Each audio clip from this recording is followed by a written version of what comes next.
Hey, this is Chuck, and you are listening to Fans with Bands, the podcast where we talk to the fans and the bands they dig about life, music, and whatever the hell else we want to talk about. Today on Fans with Bands, we're talking to the Strains. Check it out. Hey, this is Chuck with Fans with Bands, and I'm talking to Paul, Andy, Pete, and Greasy of The Strains. How you guys doing? Hello. Fantastic. Where's Pete? Excellent. Yeah, where is Pete? Sit on my lap. They're not video. He's not videoing it. The video Oh. so we can look at Okay. how. That's right. I can as long as I can hear your voice, we're good. And we've got a fan. We got Jamie Pops Van Effen, who's at his daughter's swim class, but he's here, he's listening, and he will throw in some questions, I'm sure, via the chat. So awesome to have you guys on Fans with Bands.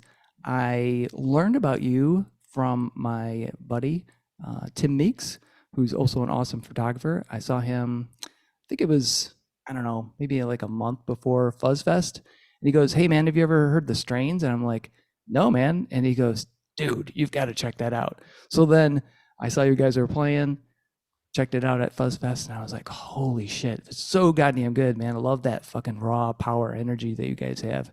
And from there, I went and checked out your music on Bandcamp, and you guys got a new self-titled album, correct? The Strains.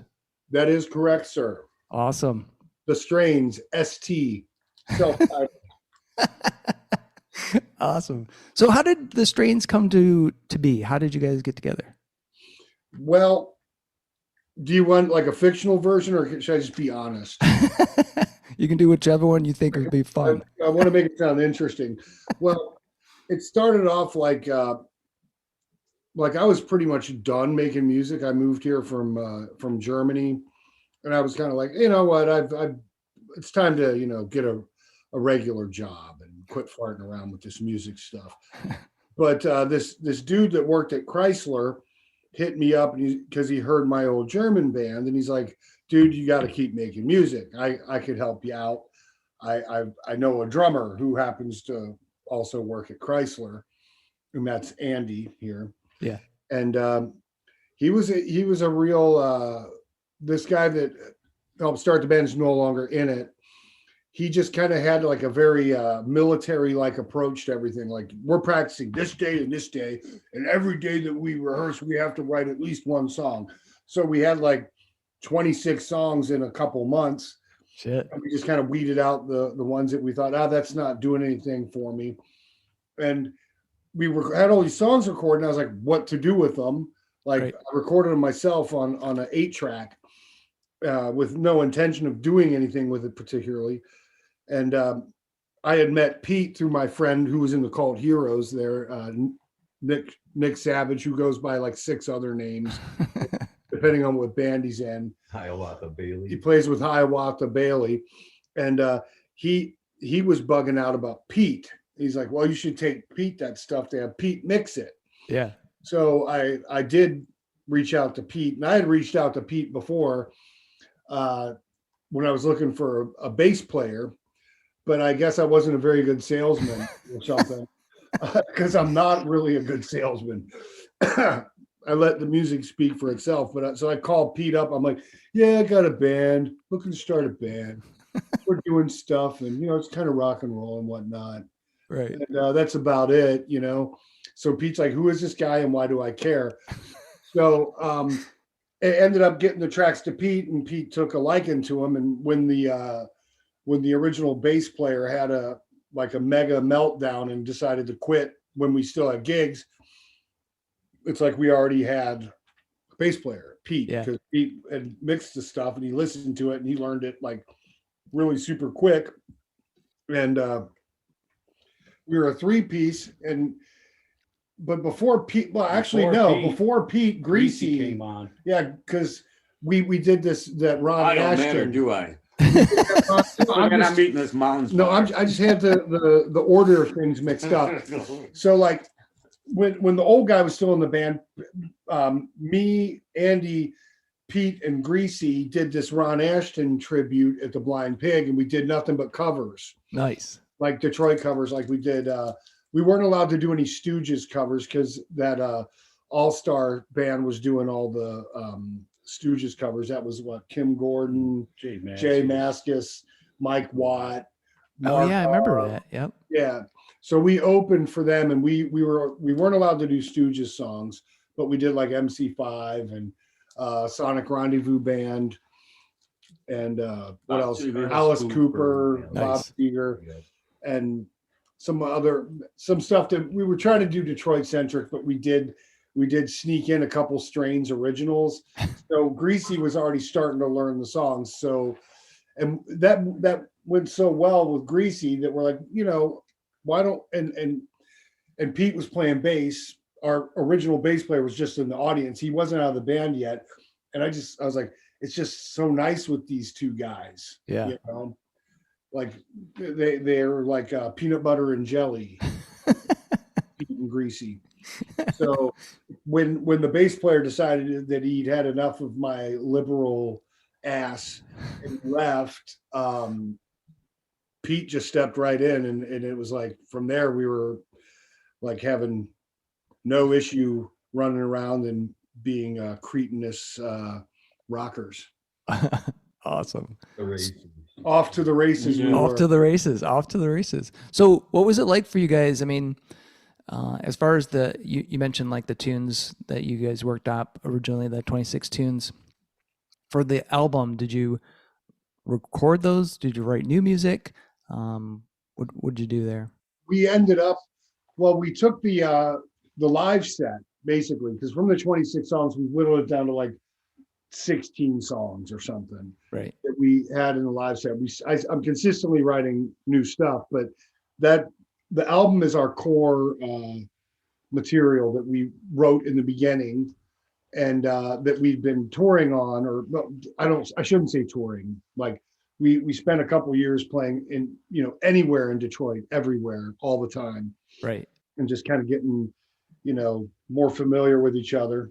And we just, in the middle of the pandemic, we all kind of hooked up after a year of not being able to play. And I had the studio set up and we just recorded the set live. Oh, okay, cool. And Awesome. that's pretty much what that CD is. Yeah. Nice. Because I was going to say, it sounds live. I mean, it sounds like you guys just like went for it. So there was just you guys jamming in the studio, and that was it. Boom. 43 minutes it took. Yeah. I want to look at it like that, like how people spend 6 months in the fucking studio or whatever. We sound live like we sound on the record. Yeah. Yeah. No false advertising here, Yeah. You get what you get. Yeah. That's all you get. That's what I loved about it, because when I saw you guys, I was like, holy shit, this is just like because I bought it off of Bandcamp, the digital version. I was like, fucking hey, this is the set. Yep. It's in the same order too.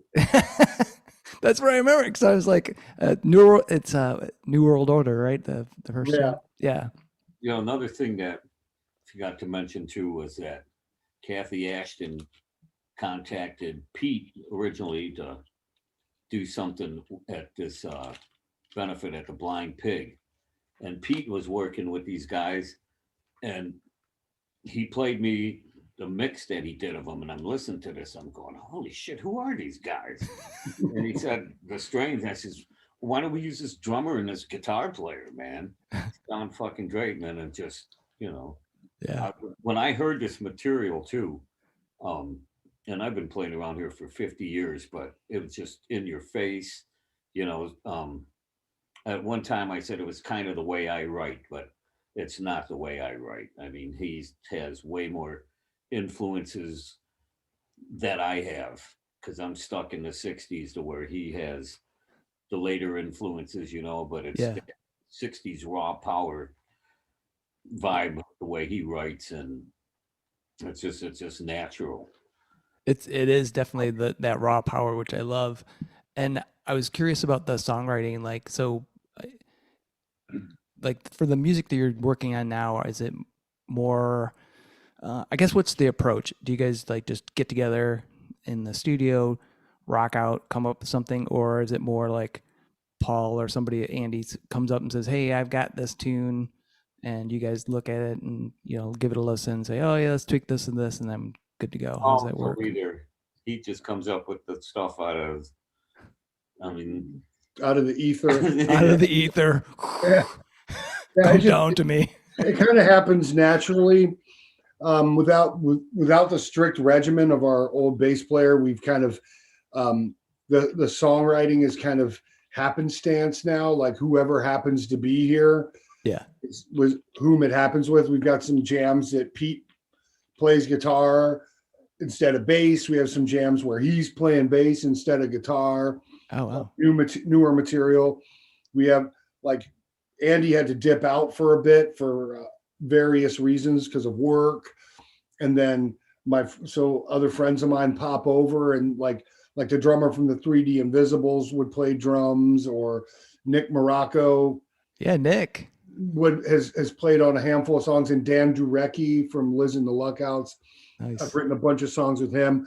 I've written songs with Andy, and songs with Nick Savage from the Cult Heroes. Cool. So we essentially have in the hopper like probably another 20 some odd songs that could be split over the next few releases.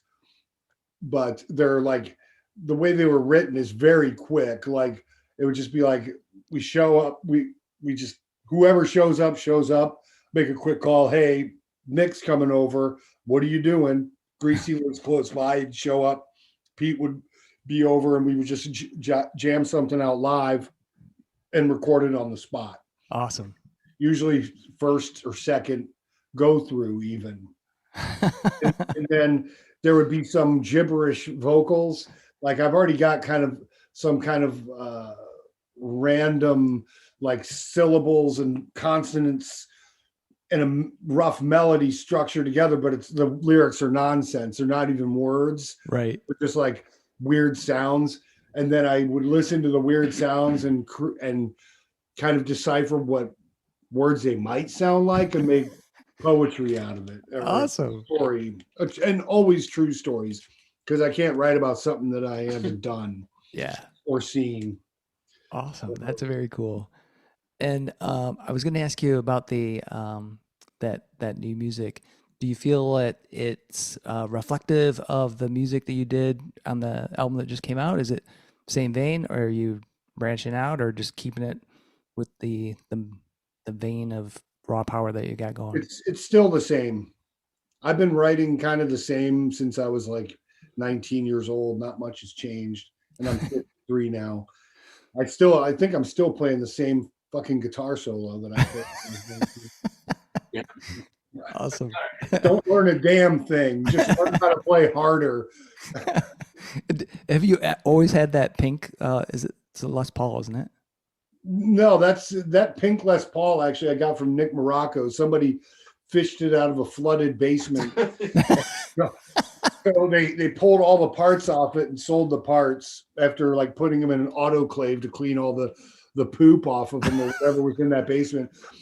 And that body sat in some chipboard case in a storage unit for a couple summers and winters, cooking and freezing and expanding and contracting until the whole guitar just went and blew apart. The entire thing blew apart. So I gave it to my friend Ron, who's completely crazy with fixing stuff. He's like some sort of genius, and he put the thing back together. Holy shit! The whole cap, the maple cap, popped off. He got it back on there. He put glued all the binding back in. Oh man! The headstock split into three pieces, like the wings fell off it, just like because all the moisture, the fecal matter that was in it. And that all just makes it sound better, you know. And we were going to refinish it because it kind of looked like the Les Paul that James Williamson had. Was a Sunburst custom, but because it was so wet, all the nitro finish just flaked off. Like anytime you pick it up, there would be a pile of nitro on the like workbench. Like it was gross, man. And you're like, what's in there? You know that there's E. coli on that guitar, in that guitar. So we're like, well, what are we going to do? This guitar is an absolute pig. So we painted it pink, like a pig. Awesome. That's fantastic. So related back to the album, what is each of yours favorite tune to play off of that thing? Ooh, I'll let these guys start. Number 2, Pete, number 2. Yeah. What's the name of Another it? Star Another for Pete. Star. Another star. All right, cool. Who wants to go next? Andy? Going live. Yeah. Favorite one? Probably Blacked Out again. All right, nice. Good ender. Yeah. I like Greasy, how about that you? too, though. but- Greasy. You know, there's some, I like all the songs on it. The Nazi Futza song. Nazi Futza. At one point, I was like, maybe I just heard it too much. I like every song, and it maybe 4. Song Just 'cause- 4. Song 4. Song for The Last Time? Last Oh, time, yeah. I don't know, 7. Detroit. 7. He Let's doesn't, see. he doesn't know I the don't know. title. I like to me, you know, 7. think that's, Bottom of the ocean? I think love is- that one. yeah, That was it's the first. That was the first one we wrote, wasn't just it? a lot of albums. I don't You know know, if there that was was 2 the or 3 first, it songs was on one it. of them. To me, every song is cool on this. You know, I there's agree. one I would want to skip past if I was, listening. I'm still listening to this thing, and I'm thinking to myself, is it just me that I like this so much? Because I mean, other people's CDs and even current ones I don't listen to as much as I listen to this. Maybe because I don't own any. Yeah. I should note and give props where props are due. Disaster was partially written by our old bass player. Oh, cool. Like All right. he wrote the and then I was like, oh yeah, what's that? And then we were off to the races. My favorite song is probably The Warning, just because There's only one left. it's no.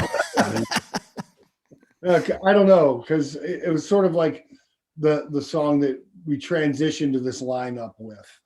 Yeah. Cool. Good call. Yeah, Kind of Excellent. Alice Cooper feel. yeah, it's kind of it's slower and Yeah. dirgy and mean and Yeah. Yeah. ruthless. And that's a good call. What Pete said about it being Alice Cooper feel does have that. Very cool. So part of what I like to do with fans of bands is also get some fans. And I know Jamie's at a swim event with his daughter, but I wasn't sure if he had any questions he wanted to ask you guys. We'll give him a minute to type if he's going to type. And we'll come back to Jamie and see if he has a question. But I do have another question, and that is, what was the very first album you guys bought, each of you? Yeah. Let's and go. Start with Pete. Meet the Beatles.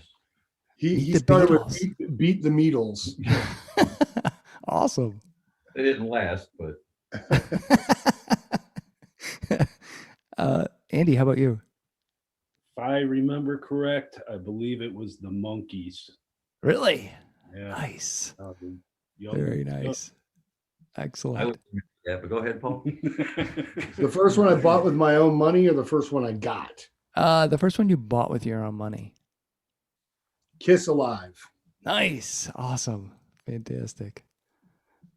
And Greasy, how about For you? me, I had older brothers, so we had the Kings, the Beatles, the Who, all the great records. But the first one that I bought when I got out of, I always bought singles prior, but the first album was "School's Out" by Alice Cooper, Oh, awesome. because I somehow graduated from 8th grade, so I got that record. Yep. He's a nursery school dropout. Yeah. Kiss Alive was my first album that I bought when I got into heavier music, because I had been listening to I think my first album was Elton John, Goodbye Yellow Brick Road. But then I was in 6th grade, and one of our teachers used to let us bring in albums, and somebody brought that Kiss Alive in, and I was like, what the fuck is this? I was just blown away. And so then after that, I was in the Kiss Army, had the Kiss Army, the Kiss belt buckle, posters of Gene everywhere. So yeah. So who was let me ask you something. Was Gene your favorite? Oh man. I would say it was probably a tie between Gene and Ace, because I really loved guitar, and you know, the way I still think Ace Frehley's guitar playing is fucking awesome, you know, and especially on Kiss Alive, holy shit, that guy's killing it on that thing. So I would say toss between those. I mean, you know, Gene had the blood and everything, so that was kind of an attraction, but Yeah, appealing to young children and yeah. they're spooky. Yeah, exactly. So what was so kind of along that same line, what was the very first concert you guys went to? And we'll go in reverse. I know mine for sure. Cobo Hall, Mad Dogs and Englishmen. Joe Cocker, Mad Dogs and Englishmen was the headliner, and Foghat was the opening band. And so that's the first band I ever saw at Cobo. Oh my God. And, you know, 30 years later, I get to record an album with Roger Earl playing drums and me playing with him with these other guys. And I tell him the story. He's going, oh, I remember that tour, mate, you know. Oh my God. A great experience. Yeah, hell yeah, that's awesome. I love Foghat. Andy.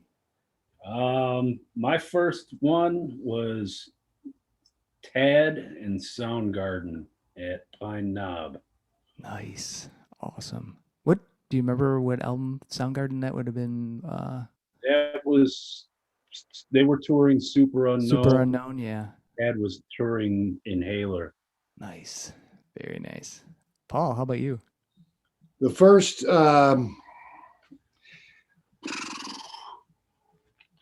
concert I remember seeing, Yeah. because this is going to be a little convoluted, because when I was a teenager, I drank a lot, like a lot.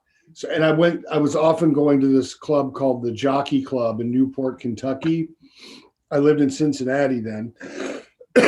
And the first band that I remember seeing, like I might've seen some local stuff, Yeah. but I wasn't particularly there for the music. I was there to, you know, Yeah. mingle and meet other kids and drink, you know, underage in an adult bar in a very seedy town. The first band that I like decidedly went to go see the band would have been Black Flag in 1984. Oh shit. Oh man. That would have been awesome. It was so good. At that point, I was like, I got to do that. I have to do that. Holy crap. Was Henry in the band then? I Yes. think so. Yeah. I read that book, Get Into the Van, and I was like, what the hell? It was, you know, he was living in a doghouse in between tours. I was like, holy shit. Yeah. That guy.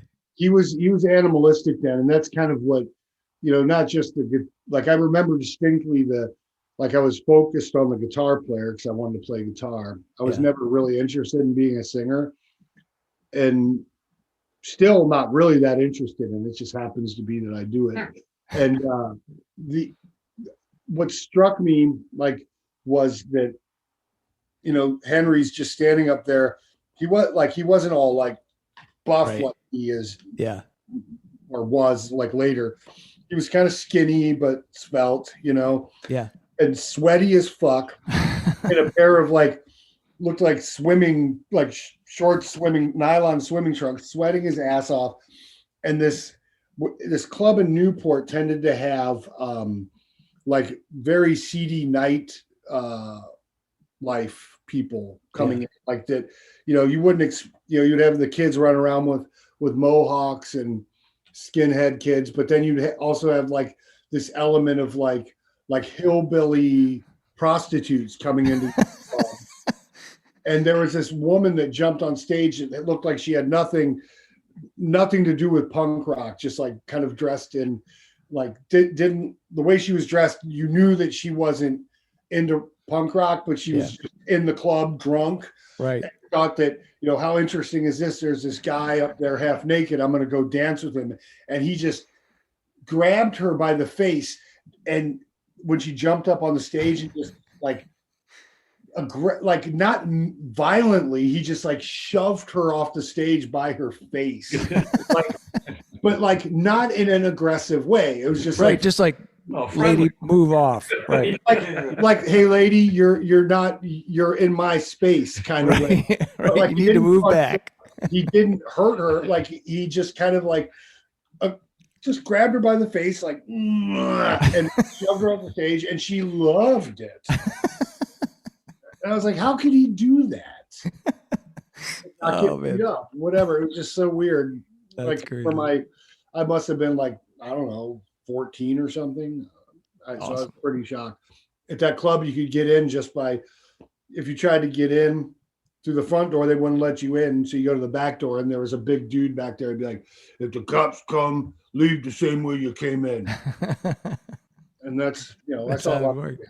Greasy. Greasy, how about you, man? The first like concert I went to at a Cobo Hall or something, or just the first like live First time you saw like a band live. Chubby Checker Nice. at Eastland Mall. All right. Really? Outside, they would have concerts out there. They had Chubby Checker, and they had the second one was Buddy Rich's big band. Oh man, holy shit. So it was pretty wild. But the first one that ain't much I remember because we were on acid. Pure C at Cobo Hall in the last row for Humble Pie, Oh, and the postage just the stage looked like a postage stamp. yeah. You could hear it, but Yeah. and then we tried to get over to Canada that night. 6 of us in a 1960 Lincoln, 59 Lincoln with this guy had 2 ounces of weed on him. Got busted. So Oh my god. they wouldn't let us in, and this guy did, I don't know, 3 months in jail or something. Holy shit. Again. Oh my god. That was my first real concert, I guess. Oh man. That's a good experience. Not to put Chubby Checker down. Yeah, I just saw a picture of him, man, with this girl Rika, who's I don't know what she does. She's really heavy in the rock scene and all around the country. I'm exactly like I said, not sure, but she took a picture with him. He's fucking 80. He looked great. Yeah. What? I don't know. I just saw his face. Did he Yeah. have a chubby face? No, not really. He looked like I don't know. He looked like he was 70. Yeah. He's still doing it. 80. Yeah. Maybe he looked 60. I don't know. Like Jamie dipped out. Yeah, he did, but he did leave a question, and that was, what's everyone's favorite current local act? Ooh. Ooh, it's going to cause problems later, I'm sure. He did that on He purpose. did. He's like, come on, go. So, All right. Paul, we'll start with you. No. Let me see what this guy say first. All right, Pete. I don't know, maybe Cat Lung. Cat Lung from Pete. All right, cool. Andy. I got to start out that I like quite a few that I've seen. One that comes to mind that I really like right now is Milk Bath. Milk Bath. Oh, I've heard about those guys, but I have not listened to them yet. So I'll have to check. But there are others. I could go on. Oh, I know. Me too. That's a totally unfair question. It's problematic. Greasy, what you got? Yeah, Can't remember their name. Ask me, and I could probably help you remember. They opened for Jack White. The Stools. No, not the Stools. Fuck, I don't know. It's a kind of corny name for the band. Fuck, I can't remember. Oh, I know They what you're talking They just about. played at the Cobra. No, they did at the Cobra thing for. I know who you're talking about. What's her damn name? Oh yeah, Sugar Tradition. Sugar Tradition from Yeah. Greasy. All right, Sugar Tradition. Cool. Yeah, they're fun, high energy rock band drummers. I mean, each member gives 100%. Nice. I Nice. think. So, but there is so many other great bands, student bands that play with us. Always, I mean, in your face, fucking hard hitting. Maybe just because these kids are young, it's not like I got a thing against young boys, but it's just cool to see that breed of musician and kids so young trying to carry on. I don't know, the kind of early Who, British mod, Yeah. you know. Cool. All right. Paul, how about you? Oh shit! I thought I use a lot of it because I got too many. I've got to give props to. And you're in the bands too, so I dig High Totals. They're good. yeah. I mean, I'd like to name a bunch of bands. Yeah. Yeah. There are a bunch. Winds of Neptune.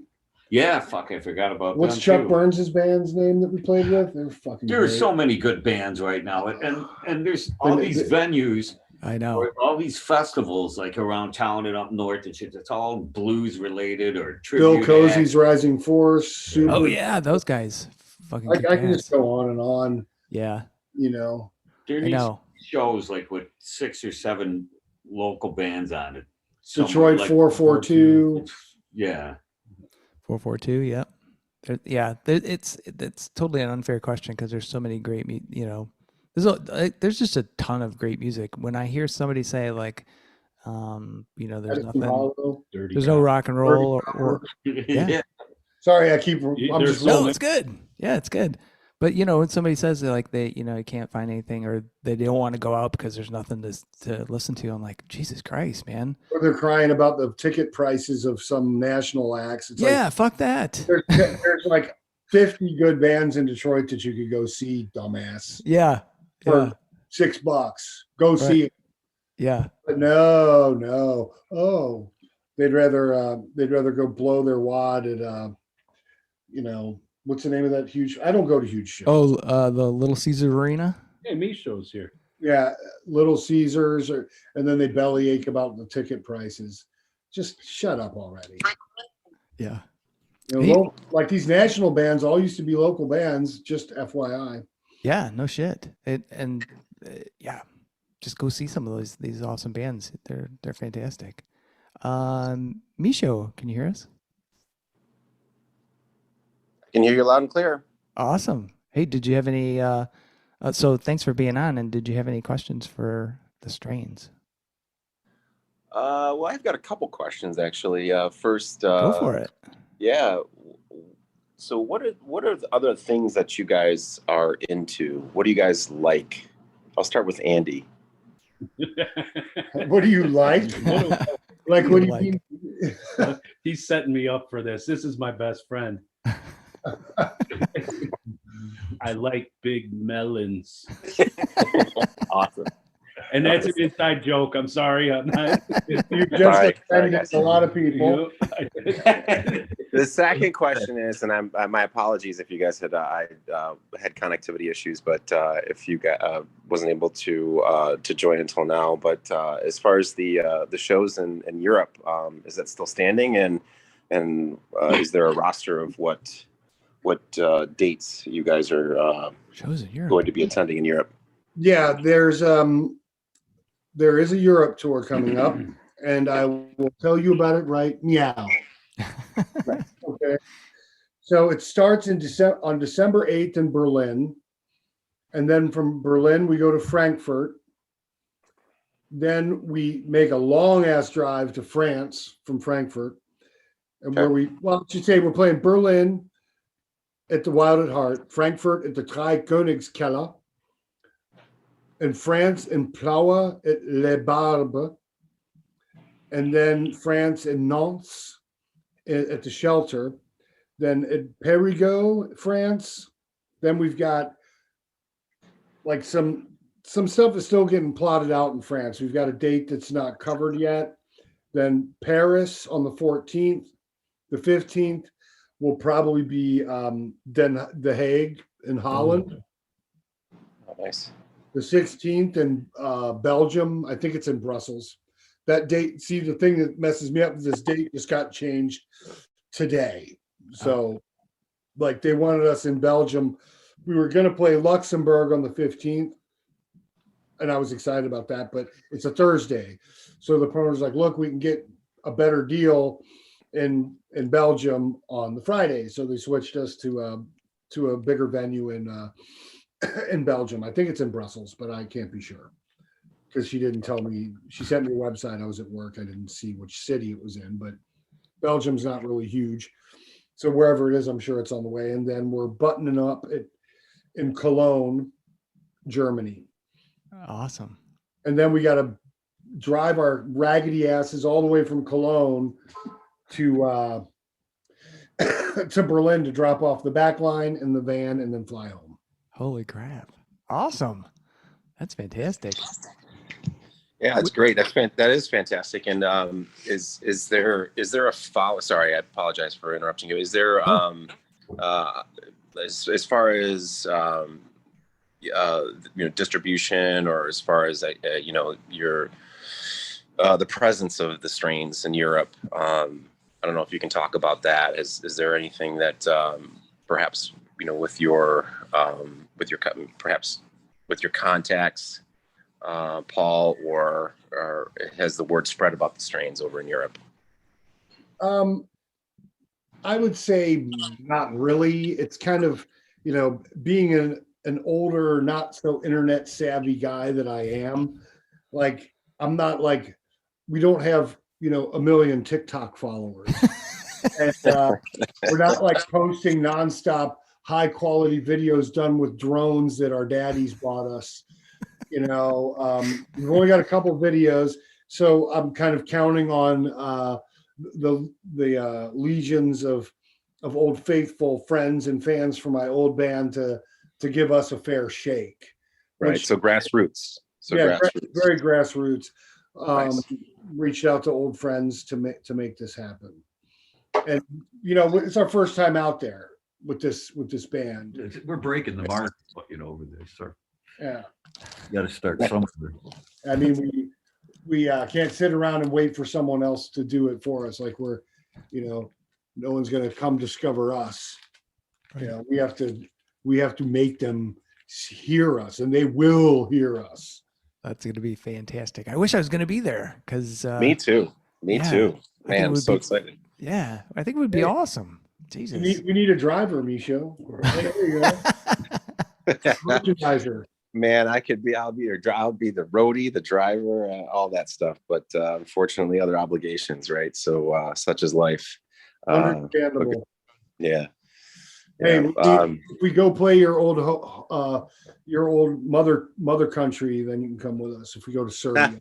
Hey, you know what? That's great. I was going to ask you if you're going to be playing Zagreb or anywhere in Belgrade, but at any rate, I'm so excited for you guys, and best band in Detroit, The Strains.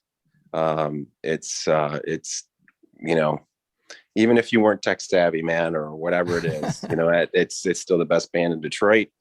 And got some awesome talent in the band, and awesome songwriting and awesome music. So I wish you guys the best of luck on your tour in Europe and here stateside. Thank you, Micho.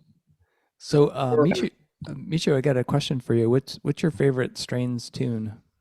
Oh man, Another Star is really, really good. That one's probably the first one that I've been exposed to, and I'm somewhat of a creature of habit. The Rat Queen is always very good because it reminds me of a certain person in Paul's life. So that's really good too. As cheesy as it is, the Motor City Muscle song. Gosh, it's name escapes me, but Detroit City. It's still good. It's great that you had to do what you had to do back when you played the Detroit City Muscle Festival or whatever it was. Is that still even around? Is that still a thing? I don't think it is. No, I think it was a one and done thing. They were talking about doing it again, but then that weird thing happened. What do they call it? The pandemic. Yeah. That kind of shut. So I'm unaware of that. I don't know what I'm talking about. I don't know what happened there. Was that last month? I think so. Awesome. Nice. Micho, did you have any other questions for those guys? I'm good. No, good. Thanks for taking my questions. I appreciate the time and the time with the Strains. Yeah, no problem. So, guys, what's besides the European tour, any other shows coming up like in the next few months locally, or Michigan or regionally? Well, we're supposed to play on the 21st at Outer Limits Lounge with Service and the Zots. Nice. But Friday or Saturday? what is that? Friday or Saturday? That's a Friday. Friday, right. Okay. Yeah, that's like 2 days from now. Yeah. Now, not to be a crybaby, but I'm just getting over double pneumonia.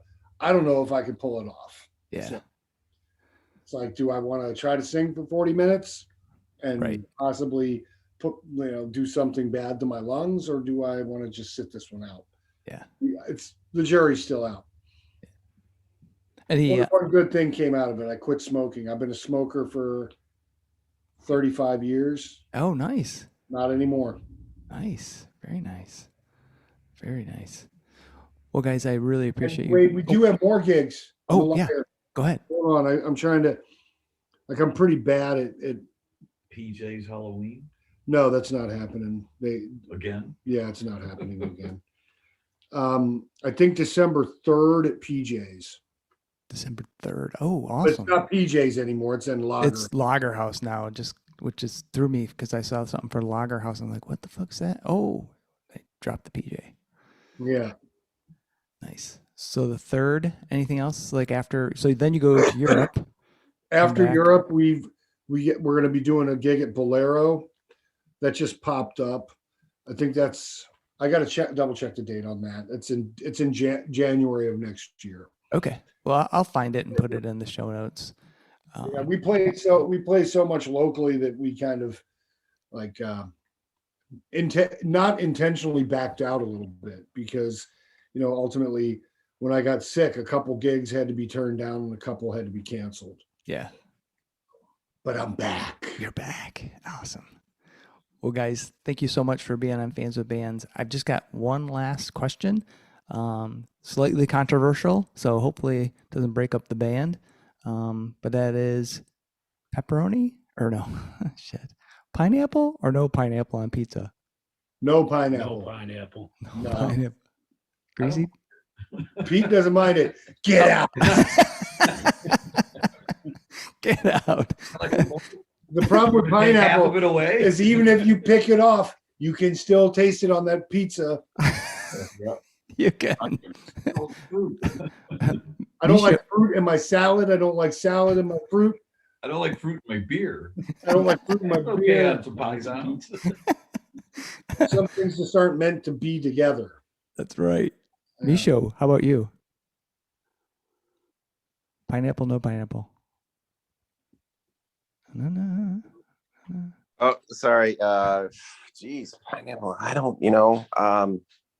I'm not one to avoid food, so I think I can take it or I can't take it. One other thing I forgot to mention, I put in the chat too, is New World Order. How could I forget about New World Order? That's another fave of mine from the Strains. yeah. Sorry about that, guys. That's Hey, probably the top of the list. hey, Misho, and you're so diplomatic.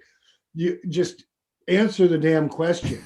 Like if you had a pizza, if you had two pizzas in front of you, one had pineapple, one didn't have pineapple. What are you gonna eat? I throw caution to the wind, and I'll take the one with pineapple. Oh. Get out. Oh, man. Well, thanks again, guys, for being on Fans with Bands. I really appreciate it.